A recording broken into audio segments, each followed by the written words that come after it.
Welcome to Plathville's. Olivia claims she worked hard to get out of show contract, but still has an NDA. Olivia Plath declared herself free from reality TV more than 1 year after she filed for divorce from Welcome to Plathville's Ethan Plath. This episode was filmed a while ago, Olivia announced via her Instagram story on Tuesday, September 30th, noting that her final episode of the TLC series is tonight's Season 7 finale. She then claimed, "And since then I've worked hard to get out of my contract and succeeded." Olivia and Ethan, 27, announced their divorce in October 2023 after 5 years of marriage. She filed for divorce the following February. Olivia, who made her reality TV debut during the 2019 premiere of the TLC series, explained, "I have not only endeavored to distance myself from hate and bullying but also reported harmful behavior and tried to stand up for what is right." Olivia slammed the trajectory of Welcome to Plathville, saying, "It sickens me to see violence, hatred, and dysfunction presented as entertainment," seemingly referring to ex-husband Ethan's family's ups and downs during recent seasons. Olivia butted heads with Ethan's family prior to their tumultuous breakup and has since opened up about the alleged domestic violence and abuse she faced during their marriage. She previously claimed in March via Instagram that Ethan threatened to shoot her friends who he thought were influencing me to be more liberal, and would spit on her face and back me into corners during arguments. Us Weekly has reached out to TLC for comment and previously reached out to Ethan about the allegations. Although Olivia was mostly absent from this season of the reality show, she will appear on the finale to discuss finalizing her divorce from Ethan. She reflected on her time with the network and the family on Tuesday. "When I look back at the last 7 years of my life on the show, I feel so many emotions," she shared via her Instagram story. "In many ways, I grew up with all of you watching and supporting me. I was a sheltered, newly married, fundy kid when the show started and had no clue who I was," Olivia recalled.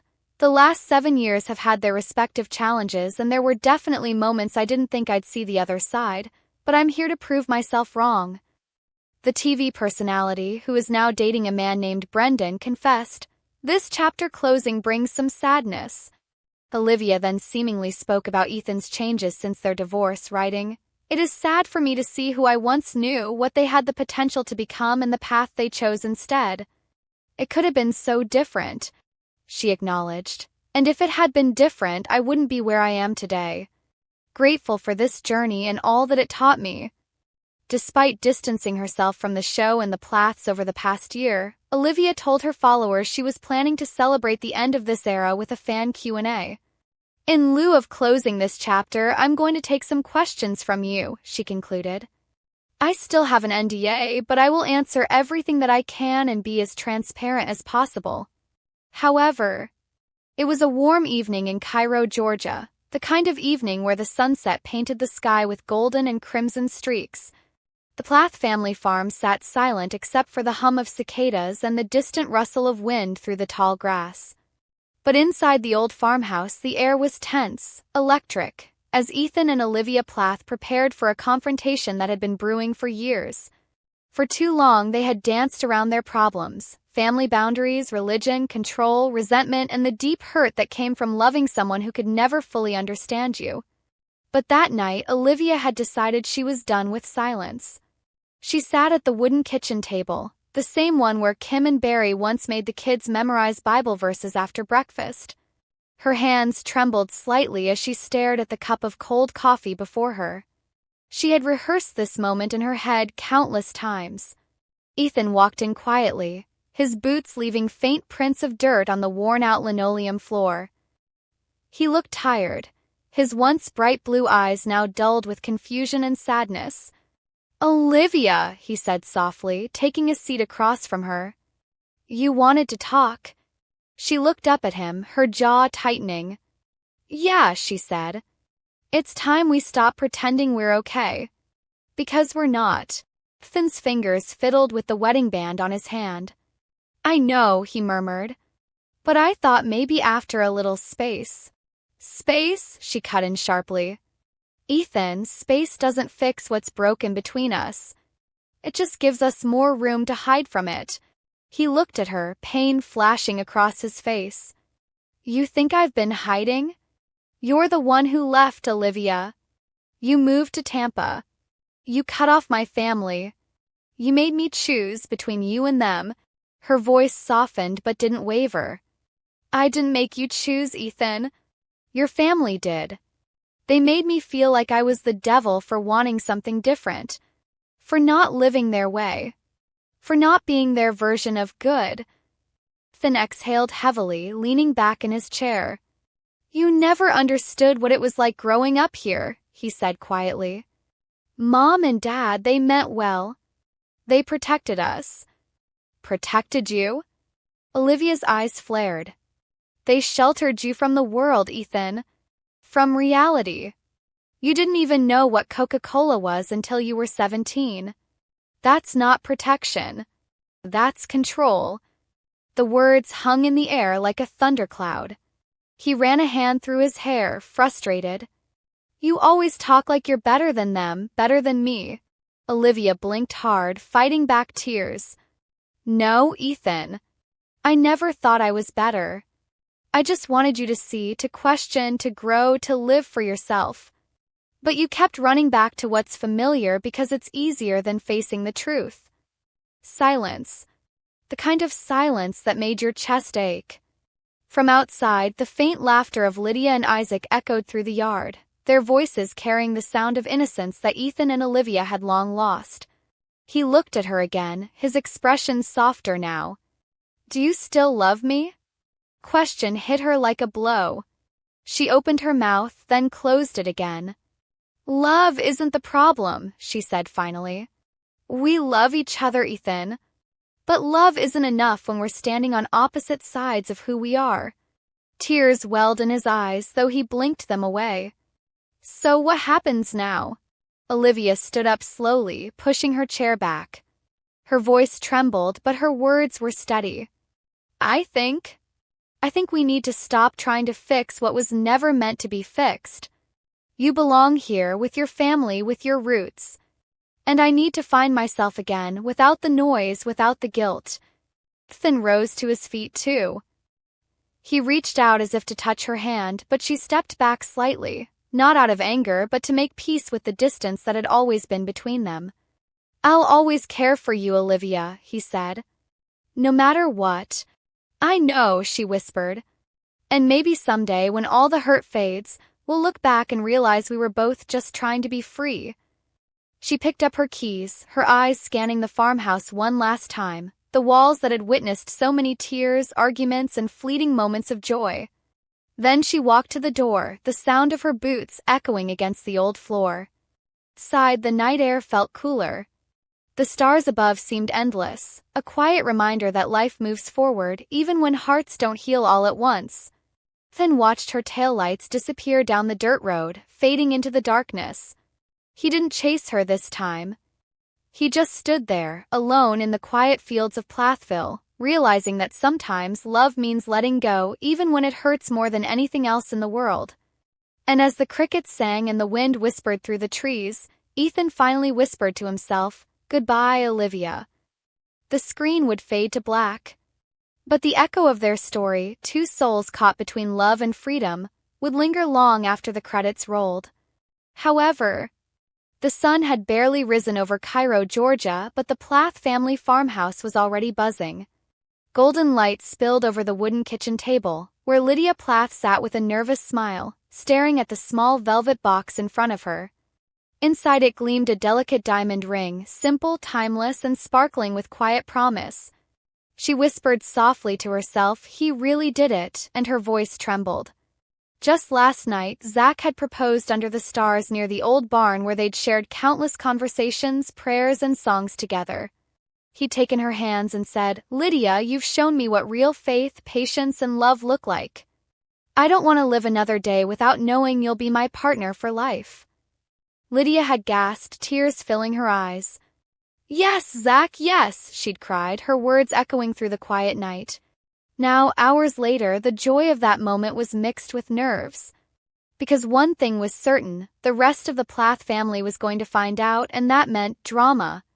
Breakfast, Kim Plath noticed Lydia's distracted smile right away. Something on your mind, sweetheart? She asked, raising an eyebrow. Lydia hesitated, then lifted her hand, the ring catching the morning light. I'm engaged, she said softly. The table went silent. Micah froze midway. Mariah dropped her fork. Even Barry stopped sipping his coffee. Kim's heightened. Engaged? To Zach? Lydia, you've only been courting for 8 months, Lydia interrupted gently. We prayed about it. We're sure. I know it's soon, but I feel peace about it. Kim exchanged a wary glance with Barry. Peace, she repeated. That's good. But marriage is a big step. Micah smirked. Big step? Mom, she's the first Plath girl to get engaged without a family meeting first. Mariah leaned forward, unable to hold it in. Lydia, are you sure you know what you're doing? Zach's sweet, but come on, this is fast even for you. Lydia took a breath. It's not about time, Mariah. It's about faith. God brought us together. But as she looked around the table, she could already see it, the same old divide forming again. By noon, the news had reached everyone, including Olivia. Olivia Plath was in Minnesota on a photography retreat when she got the call from Veronica, Micah's ex-girlfriend and one of Lydia's closest confidants. Liv, you need to sit down for this, Veronica said. I'm already sitting, Olivia replied, balancing her camera on her lap. What's going on? Lydia and Zach are engaged. Olivia blinked. Engaged? As in married engaged? Yes, and it's causing a storm back in Cairo. Kim's not thrilled, Barry's confused, Mariah's emotional, and Micah's, well, he's pretending not to care, but you know he does. Olivia sighed. Poor Lydia. She's just trying to be happy. But I bet the pressure is going to crush her. That's why I'm calling, Veronica said. She might need you, Liv. You were the one who helped her start thinking for herself, remember? Olivia paused. It had been months since she'd spoken directly to Lydia. Their relationship had been distant since Olivia and Ethan moved north. But maybe Veronica was right. Maybe this was the time to reconnect. That night, Lydia sat alone on the porch swing watching fireflies dance over the field. Her engagement ring glowed faintly in the moonlight. Zach had texted her earlier, can't wait to see you tomorrow. Love you always. She smiled at the message but couldn't shake the heaviness in her chest. Maybe it's just nerves, she whispered. But deep down she knew it was more. She loved Zach, but she also knew what marriage meant in her family, expectations, control, and pressure to live perfectly. Her phone buzzed. A call from Olivia. Lydia hesitated, then answered. Hey, Olivia. Hey, Lydia, Olivia said warmly. Veronica told me the news. I just wanted to say congratulations. That's huge. Thanks, Lydia said softly. You sound nervous, Olivia noticed. I guess I am. Everyone's reacting differently. Mom says she supports me but wants us to wait. Mariah thinks I'm rushing. And Dad's just quiet. Olivia took a deep breath. Lydia, this is your life. Don't let anyone make your decisions for you. Not your parents, not your siblings, not even Zach. Take time to listen to your own heart. Lydia felt tears forming. That's the hardest part, Liv. I don't even know what my heart's saying anymore. Then find out, Olivia said. You deserve a marriage built on truth, not fear.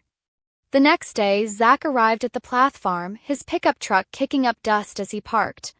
He was beaming, holding a bouquet of wildflowers. Morning, everyone, he greeted cheerfully, but the tension in the room was thick. Kim greeted him with a polite smile. Zach, congratulations. We just want to talk through some things. Zach looked confused. Sure, Mrs. Plath. But Lydia and I prayed about this. We feel called to be together. Barry cleared his throat. We're not questioning your faith, son. We just want to make sure you're ready for the responsibilities that come with it. Mariah rolled her eyes.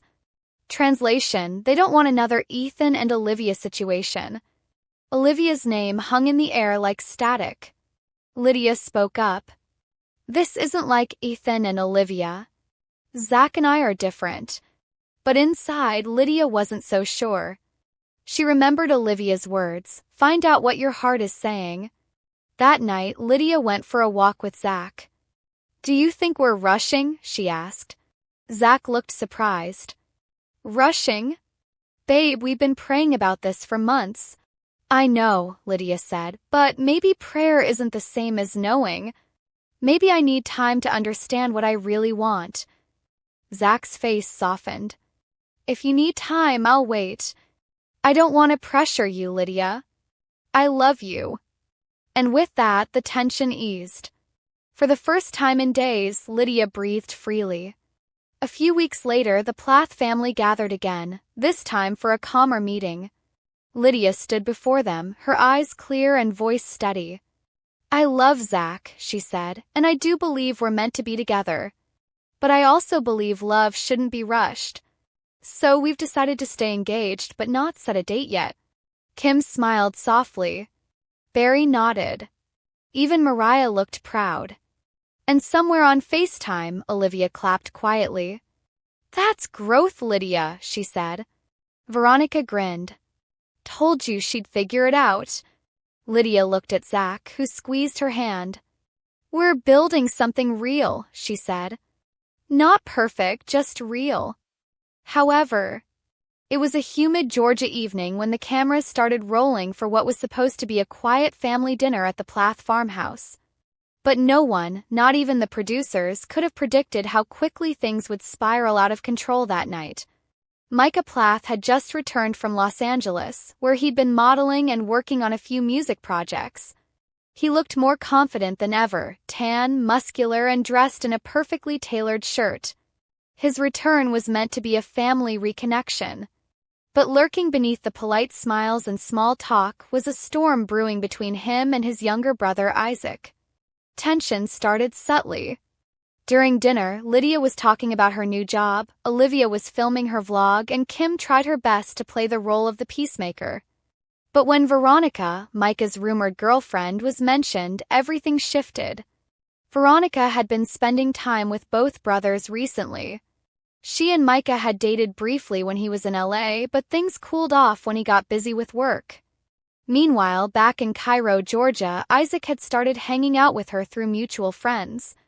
The friendship turned into something that neither of them fully understood, something warm, flirtatious, and a little bit dangerous given Veronica's past with Micah.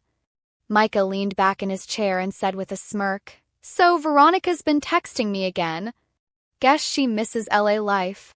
Isaac's fork clattered onto his plate. She's been talking to you? Funny, I thought she said she was done with all that Hollywood drama. Micah looked at his brother sharply. Hollywood drama? Isaac, she's not your girlfriend. Table went silent. Even Ethan stopped mid-bite. Olivia glanced nervously toward the camera crew, silently begging them to stop filming, but they didn't. Isaac pushed his chair back, his voice rising. She told me you treated her like just another model, Micah. She said you never made her feel special. Micah's jaw clenched. And you believed that? She's just saying that because she's bored and wants attention. The air crackled with tension. Kim tried to step in. Boys, let's not do this now, but it was too late. Isaac stood up, his fists tightening at his sides. Maybe she just found someone who actually listens to her, Isaac shot back. Micah's eyes darkened. You're crossing a line, Isaac. You know how messy that girl can be. Isaac slammed his hands on the table. Maybe the problem isn't Veronica. Maybe it's you. You think you're better than the rest of us because you've been on billboards and in magazines. But you're just as insecure as anyone else. Micah stood, his chair scraping loudly against the floor. You're jealous, little brother. Always have been. Before anyone could react, Isaac swung first, an angry, impulsive punch that caught Micah off guard. Cameras shook as crew members jumped up, shouting for them to stop. Two brothers stumbled backward, knocking over a lamp, and Kim screamed for Barry. Ethan rushed in to pull Isaac back, while Micah shouted, You think you can steal my girl and get away with it? Isaac's face was flushed red, tears forming in his eyes. She's not your girl anymore, Micah. You lost her the moment you treated her like she didn't matter. After several chaotic minutes, the producers ordered the cameras to cut. The scene was too real, too raw. Later that night, Micah sat outside on the porch steps, breathing hard, staring at the stars. His knuckles were scraped and his heart pounded, not just from the fight but from guilt. He hadn't wanted to hurt Isaac. He just couldn't stand the idea that his brother had gotten close to someone he once loved. Isaac, meanwhile, was in his room with Lydia, still shaking from the confrontation. I didn't mean for it to happen, he whispered. Veronica and I just talked. She listens to me. She doesn't judge me like he does. Lydia put a hand on his shoulder. You both care about her, but fighting won't fix it. You need to talk to each other before this breaks the whole family apart. The next morning, Kim gathered everyone in the living room. We're family first. Cameras or not, I'm not letting this destroy us, she said firmly. Micah and Isaac avoided eye contact. But eventually, Micah spoke up.